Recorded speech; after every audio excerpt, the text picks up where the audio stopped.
నారా లోకేష్ కొన్ని వ్యాఖ్యలు చేస్తారు. జగన్ గద్దె దించడానికి సిద్ధమని అంటున్నారు. లేదండి, గద్దె దించడానికంటే ఇప్పుడు ఉండదు. ఆటోమేటిక్గా 5 years అయిపోయినా గద్దె దిగుతాడు, ఆటోమేటిక్గా పెద్ద సీట్ ఎక్కుతాడు, అంతేగాని ఏమీ లేదు. అలాంట ఒక్క ఛాన్స్ అని ఎస్సీ ఎస్టీ బీసీ మైనారిటీని చంపుతున్నాడు అని నారా లోకేష్ వ్యాఖ్యలు చేశారు ఈరోజు. ఒక్క ఛాన్స్ అంటే ఆటోమేటిక్గా ఒక ఛాన్స్ ఇచ్చారు. ఆయన ఒక ఛాన్స్కి 100 రెట్లు మంచి చేశాడు. ఈక్వాలిటీ చేశాడు, equality before law, equality, social equality అని చేశాడు. ప్రతి ఎస్సీ ఎస్టీ బీసీ మైనారిటీ అందరికీ ఈక్వల్ చేశాడు. రాష్ట్రాలు కాదు, మన దేశంలో ఎక్కడో ఎవరు చేయలే పని. ఉప ముఖ్యమంత్రి అంజద్ బాషా గారు కానీ, తర్వాత ఎస్సీ ఎస్టీ వీళ్ళందరూ కూడా సమాన స్థాయిలు ఇచ్చారు, ఎవరికి తక్కువ చేయాల. మాకు బీసీలో బాగా చేశారు. పర్టికులర్ నాయబ్ రామస్ నెంబర్ 1 చేశారు. మేము ఏంటంటే మాకు నాయబ్ రామస్ అంటే జనరల్ ఏంటంటే 10 ఇళ్ళు తిరుగుతారు. వాళ్ళు షాప్ పెట్టుకుని 10 మంది ఇక్కడ వస్తారు. మౌత్ కన్వర్షన్ బాగుంటుంది. మేము తప్పనిసరి మా వంతు ప్రసారం మేము చేసి గెలిపించుకుంటాం. 100%.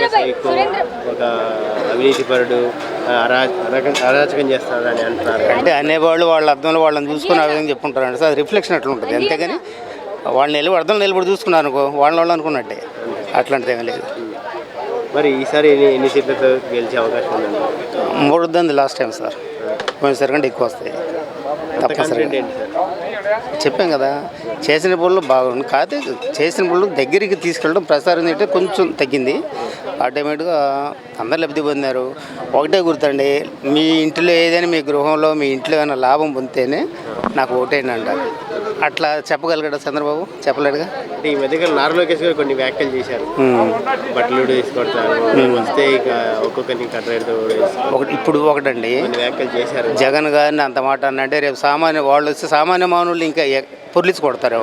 కాబట్టి అలాంటి వ్యాఖ్యలు ఎవరు సహించరు. బీసీలకి సపరేట్ మేము ఒక చట్టం తీసుకొస్తాం కూడా అంటున్నారు. లేదండి, ఒట్టి మాటలు. ఆయన ఏది చేసినా కరెక్ట్ కాదు. ఆయన నమ్మలేరు జనం. ఎందుకు ఎప్పుడు ఆయన చెప్పిన పని ఎప్పుడు చేయడు. ఈయన చెప్తే చేస్తాడని ధైర్యం ఉంది, నమ్మకం ఉంది. అది నమ్మకానికి అనుమానం 2 మధ్య పోటీ. తప్పనిసరిగా నమ్మకం గెలుస్తుంది. జగనేమో నమ్మకం. టీడీపీ జనసేన పొత్తులతో పోతున్నాయి. సింపుల్ చెప్పమంటారా? ఎద్దుని దున్నపోతుని అరగట్టి వ్యవసాయం చేస్తే రైతు ఎలా లాభం వస్తుందో ఇది అదే విధంగా ఉంటుంది. సాగదు కదా, సాగదుగా. వ్యవసాయం చేయలేడు కదా, వ్యవసాయం బాగా చేయలేకపోతే ఫలితం రాదుగా. వీళ్ళది అంతే, వాళ్ళిద్దరు అంతే. Is not Jagan is gun.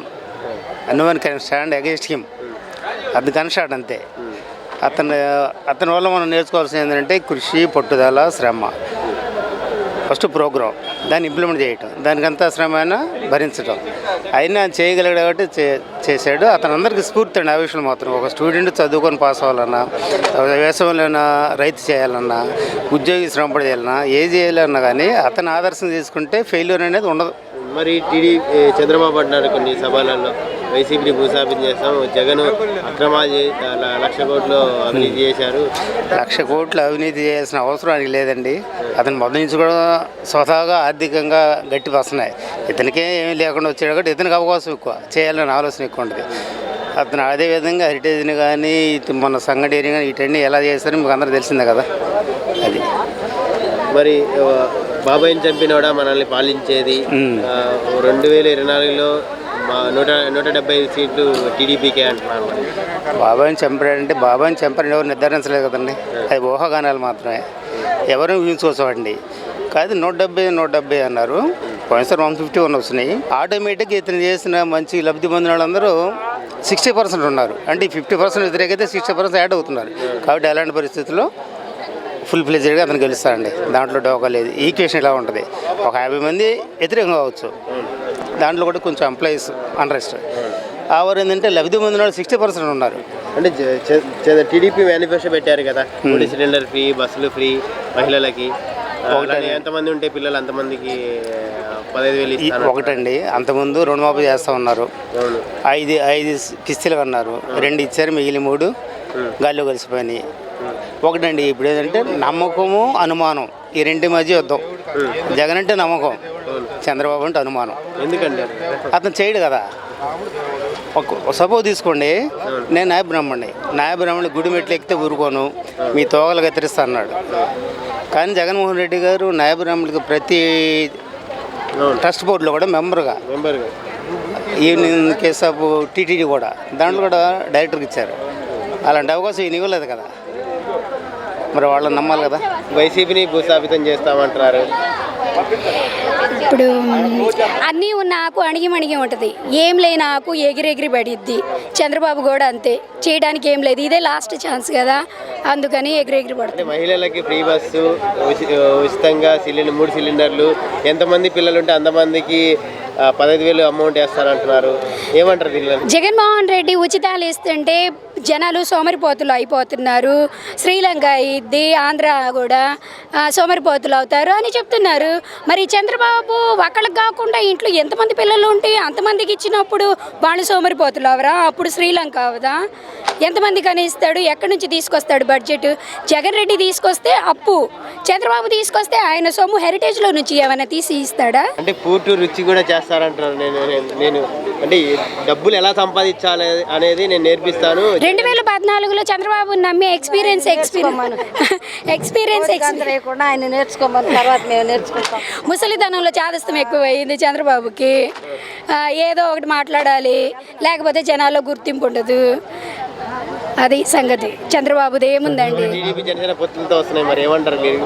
2014లో కూడా జగన్ అన్న ఫస్ట్ టైం పోటీ చేసినప్పుడు కూడా Janasena, TDP plus BJP, CPM అందరూ కలిసి వచ్చారు. అప్పుడు సింగిల్ హ్యాండ్తో ఒక్క ఎజెండాతో పార్టీ పెట్టిన కొద్ది కాలంలోనే ఫస్ట్ టైం పోటీ చేసినప్పుడు 2014లో 67 మంది ఎమ్మెల్యేలని గెలిపించుకున్నాడు. 2019లో ఒక సునామీ లాగా 151 సీట్స్ని గెలిపించుకోగలిగాడు.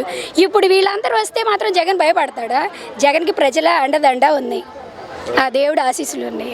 జగనే మాకు కావాలి. మరి చంద్రబాబు గారు దీనికంటే మాకు వద్దండి, మాకు చంద్రబాబు నాయుడు మాకొద్దు, మాకు జగన్ అన్నే కావాలి. ఏమి ఇచ్చాడు జగన్? నాకు స్థలం కూడా ఇవ్వాలి. నాకు స్థలం లేదు, ఇల్లు లేదు, నాకు ఇల్లు లేదు, నాకు స్థలం ఇవ్వాలి. ఇవ్వకపోయినా కానీ నాకు ఇష్టమే, ఇవ్వకపోయినా కూడా నాకు ఇష్టమే. మాకు జగన్ అన్నే కావాలి. మరి చంద్రబాబు బస్సుకి ఫ్రీ వద్దు, ఫ్రీ ఇచ్చినా మాకొద్దు. మాకు లేవైంది ఇదివరకు సిలిండర్ లేవా, మాకు బస్సు లేవా, మాకు ఫ్రీ మాకేం వద్దు. మేమే ఇచ్చాము డాక్టర్ గ్రూప్లకి సిలిండర్లు అంటే చంద్రబాబు అంటున్నారు. ఇస్తే 2,000 ఇచ్చాం, ఊరికి నేను ఇవ్వలేదుగా, మాకు ఊరికి నేను ఇవ్వలే, డబ్బులకే ఇచ్చాడు. ఇంతకుముందు పసుపు కుంకుమ ఇచ్చాను, అది లేదు. పసుపు కుంకుమ ఇస్తే ఇప్పుడు ఇవ్వలేదు మాకు, జగన్ అన్న ఇవ్వలేదా? 4 తడగలు ఇచ్చాడు మాకు ఇప్పుడు జగన్ అన్న, మాకు చాలు అయ్యి. రుణమాఫీ కూడా వేసాడు మాకు, 18,000 వేస్తున్నాడు. మాకు అంతకంటే సంతోషం ఏముంది? అంటే ఈ పథకాలు తీసుకొని సౌకర్యవంతులు అవుతున్నారని అంటున్నారు. లేదు, మాకు ఈ పైన వేస్తాం, ఇచ్చినా వేస్తాం.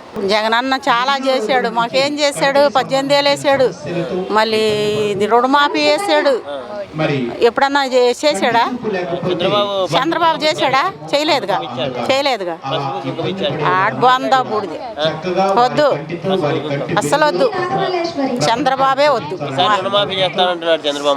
చేసినా చేయపోయినా మా జగన్ అన్నే కావాలి. అది వద్దు మాకొద్దు, మా జగన్ అన్నే కావాలి. మా జగన్ అన్న గెలిస్తేనే మాకు బాగుంటది. అంతే, ఏ మంచి చేసినా చేయకపోయినా ఏమొద్దు, లేకపోతే మమ్మల్ని తరిగి కొడతాడు గ్యారంటీగా. నేను చెబుతున్నా, మా జగన్ అన్నే వస్తాడు మళ్ళీ, నేను గ్యారంటీ ఇస్తా.